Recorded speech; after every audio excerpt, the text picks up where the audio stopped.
शलभ मणि त्रिपाठी, जरा मुझे ये बताइए ना, कानून व्यवस्था पर सवाल क्यों ना उठे?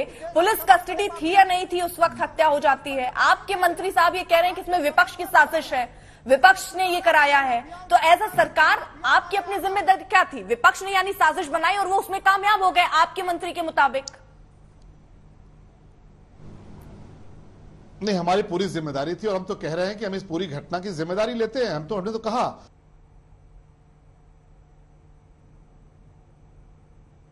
बात उठ रही है। आप देखिए, अभी मनोज सिंह काका ह्यूमन राइट्स कह रहे थे। आप देखिए पुलिस के लोगों ने कितना धैर्य का परिचय दिया, मानवाधिकार ने कितना सम्मान किया कि जब हमलावरों ने सरेंडर कर दिया, जब हमलावरों ने अपने हथियार फेंक दिए, तो अगर हमारी पुलिस मानवाधिकार के खिलाफ होती तो मौके पर ही हमलावरों को शूट कर देती। और हमारी पुलिस ने धैर्य का परिचय दिया, संयम का परिचय दिया और ये दिखाया कि नहीं, मानवाधिकार आयोग का कितना सम्मान करते हैं, मानवाधिकारों का कितना सम्मान करते हैं। जब कैमरे के सामने आपके कैमरे लगे हुए थे और वहां पे हमलावरों ने सामने आपके कैमरे लगे हुए थे और वहां पे हमलावरों ने अपने हथियार फेंक दिए, सरेंडर सरेंडर सरेंडर का, तो हमारी पुलिस ने मानवाधिकार का उत्कृष्ट परिचय दिया। मानवाधिकार यही कहता है। शलभ मणि त्रिपाठी, आपने वो तस्वीरें भी देखी है या नहीं देखी? सामने हथियार फेंक दे तो उस पर गोली हथियार फेंकने तक वो कितनी भी गोली चलाते हैं, वो पुलिस को टारगेट कर लेते हैं, वहां मौजूद पत्रकारों को टारगेट कर देते हैं, लेकिन वहां पर आपकी पुलिस क्या कर रही होती? केवल मानवाधिकार का पालन, उसका हनन नहीं हो जाए, लेकिन गोलियों से कितने लोग मर जाएं वो चलता। पुलिस ने अतीक अहमद को बचाने, यही है मानवाधिकार, यही देखिए हमारी पुलिस की वजह से किसी पत्रकार को गोली नहीं लगी, कोई घायल नहीं हुआ, किसी आम नहीं। देखिए ऐसे ऐसे टोका टोकी बात ठीक है, मैंने उनकी आवाज कम करा दी, अपनी बात ठीक है। शलभ इनकी पोल खुलती है तो बौखलाते हैं। आप मुझसे सवाल पूछिए जो पूछना है। हमारी पुलिस मुस्तैद नहीं रहती तो निश्चित तौर पे जो मौके पे पत्रकार साथी मौजूद थे, कोई ना कोई जरूर जख्मी होता। हमारी पुलिस के लोगों ने अतीक अशरफ को बचाने की जितना प्रयास हो सकता है वो किया। राजीव गांधी जी को क्यों नहीं बचा लिए? इंदिरा जी को क्यों नहीं बचा लिए? जापान में भी देखिए इतनी सुरक्षा थी, वहां प्रधानमंत्री मारे गए। इस जी अगर मुमकिन हो पीछे जरा वो तस्वीरें दिखा दीजिएगा एक बार फिर से हत्याकांड की, एक बार फिर से वो तस्वीरें हम आपको दिखा दें ताकि आप समझ पाए उसमें क्या तैयारी दिख रही है पुलिस की, वो मैं समझना चाह रही हूँ। जब वो अपने बंदूक को नीचे रखकर खुद सरेंडर करते हैं तब पुलिस के जवान आपके पीछे से जाके उनको पकड़ लेते हैं। इसमें आप कह रहे हैं हमारी पुलिस मुस्तैद थी, वो कैसे थी सर? नहीं नहीं नहीं नहीं नहीं नहीं नहीं नहीं, ऐसा नहीं है, ऐसा नहीं है। आपने केवल कैमरे की तस्वीरें देखी, जो लोग मौके पर थे, प्रत्यक्षदर्शी थे, उनसे पूछिए।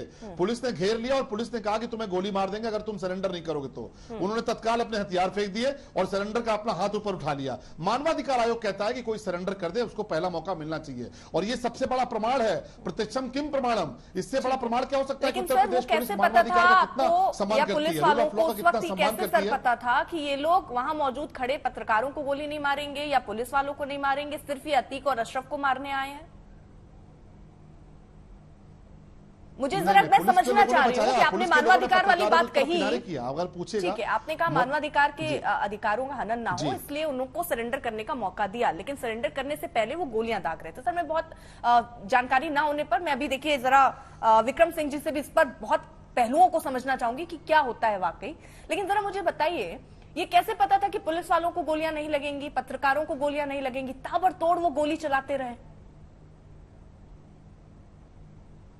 नहीं, ये बिल्कुल पता नहीं था, पर हाँ अतीक और अशरफ को खतरा है ये पता था, इसलिए पुलिस की पूरी व्यवस्था की गई थी। और आप देखिए ना वहां गोलियां चली पर एक भी पत्रकार साथी जख्मी नहीं हुआ। क्यों? क्योंकि पुलिस के लोगों ने इमीडिएटली उनको बचाया। सबसे पहली प्राथमिकता अतीक और अशरफ को बचाने की थी, उसके बाद जो पत्रकार साथी थे उनको बचाने की थी। जब पत्रकार साथियों को एक तरफ किनारे करके पुलिस ने मोर्चा लिया और हमलावरों को घेरा और ये कहा कि हम तुम्हें शूट कर देंगे, पहला मौका दिया कि हम तुम्हें शूट कर देंगे वरना हथियार फेंक दो, उन्होंने हथियार फेंक दिए। और ऐसे में मानवाधिकार आयोग ये कहता है कि कोई अगर सरेंडर कर दे, हथियार फेंक दे, तो आप उसको गोली नहीं मार सकते। हमने मानवाधिकार का सम्मान किया, अतीक अशरफ को बचाने की पुरजोर कोशिश की। ठीक है विक्रम सिंह जी, आपने जो तस्वीरें देखी हैं उनके आधार पर आपको लगा पुलिस ने पुरजोर कोशिश की अतीक और अशरफ को बचाने की, जिस तरीके का उनका एक्शन था वो एक्शन आपको सही लगता है या कहीं कोई खामी आप देखते हैं?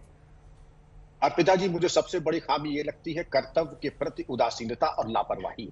जिस तरीके से एक आरोपी को जो कि पुलिस कस्टडी में है मेडिकल परीक्षण के लिए जाना चाहिए था, वहां पर एक्सेस कंट्रोल होना चाहिए था और जो प्रकाश की व्यवस्था समुचित होनी चाहिए थी वो नहीं थी। प्रेस से मिलने का कोई औचित्य नहीं है। वहां पर अगर चिन्हित आदमी है 12 तो 13वां नहीं होना चाहिए था और प्रेस कॉन्फ्रेंस का तो कोई मतलब, यहां तक तो उदासीन था। अब जो शूट आउट होता है हमें लगता है कि जो कर्मी थे वहां पे, ये 21 सेकंड में टोटल कांड हुआ है जिसमें इनकी गोली मारना, इसके द्वारा सरेंडर जमीन पे लेट जाना 21 सेकंड का है। पहले 3 सेकंड में ये इतनी इनकी रिफ्लेक्सेस होने चाहिए थे कि इनको नजदीक नहीं आने देने चाहिए। नजदीक आ गए तो पुलिस का कंट्रोल समाप्त हो गया। लेकिन जब सरेंडर करने के बाद उन्होंने गिरफ्तार कर लिया तो फिर उनको गोली मारने का कोई औचित्य नहीं था, क्योंकि वो फिर गैर कानूनी हो जाता। जब सरेंडर कर दिया तो आपकी राइट और प्राइवेट डिफेंस उसी वक्त खत्म हो गए और इनको पकड़ लिया गया। तो जो त्रुटि थी वो पहले फेज में थी कि आपकी सुरक्षा व्यवस्था इतनी लुंज पुंज थी कि वहां पर फ्री फॉर ऑल मेले एक तरीके का सीन था। आपने उनको आने दिया, प्रेस कॉन्फ्रेंस कराई, प्रकाश की व्यवस्था नहीं थी। ये 3 पुलिस की चूकें थी। सर एक चीज और मैं समझना चाहती हूँ, क्योंकि शलभ जी यहाँ पर बोल रहे हैं कि मानवाधिकार उनका है कि वो सरेंडर करना चाहे तो उनको वक्त दिया जाए और उस वक्त उनको गोली नहीं मारी जाए।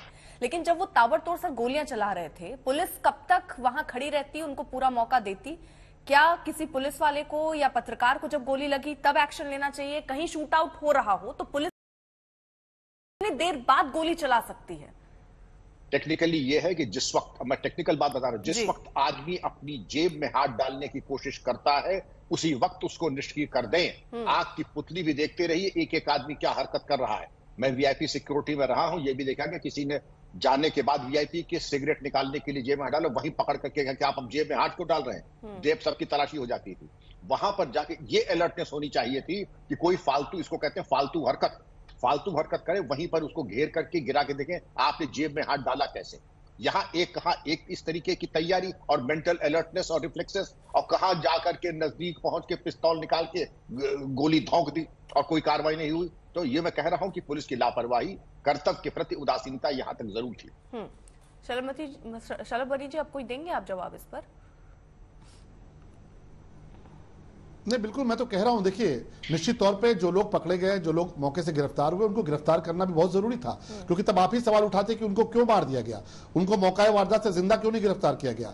तो उन्होंने सरेंडर किया, इससे गिरफ्तारी की। और जहां तक ये घटना दुर्भाग्यपूर्ण नहीं होनी चाहिए, हम तो कह रहे हैं, लेकिन ऐसे बहुत से इंसिडेंट्स हुए, आपको पता है कि अचानक अटैक होता है तो इस तरह की दुर्भाग्यपूर्ण घटनाएं होती हैं। उन घटनाओं को हमने जिम्मेदारी ली है, लेकिन आप देखिए किस तरह की कार्रवाई हो रही है। लगातार उनसे पूछताछ होकर तमाम सारे जो तथ्य निकल के सामने आ रहे हैं वो देश के सामने रखे जाएंगे। ये घटना नहीं होनी चाहिए थी, हमारा भी ये प्रयास था। और आपने भी बताया कि लगातार 3-4 दिनों से उन्होंने रेकी की, मारने की कोशिश की, नहीं कामयाब हुए। अनफॉर्चुनेटली उस दिन कामयाब हो गए, लेकिन हम उनके साथ लगातार एक अपराधी जैसा सलूक जो होता है वो हम उनके साथ कर रहे हैं। और ये घटना हम मानते हैं कि निश्चित तौर पर जो लोग थे वहां पर उनको और भी मुस्तैदी रखनी चाहिए थी, लेकिन अचानक हुई ये घटना थी, कुल मिला के 30-35 सेकंड में हुई। इस तरह के बहुत से वाकये हुए हैं कि जब अचानक कोई अटैक करता है तो कई बार वो कामयाब होता है। लेकिन आप अगर इस बात को देखेंगे तो आज उत्तर प्रदेश में कानून व्यवस्था किस तरह की है कि जो तमाम सारे माफिया हैं जिनके खिलाफ 100 मुकदमे हैं, 150 मुकदमे हैं, उनको जरूर डर लगता है। आपके मंत्री धर्मपाल सिंह कह रहे हैं कि इसमें विपक्ष ने उनको मरवाया है, क्या ग्राउंड है सर इसका?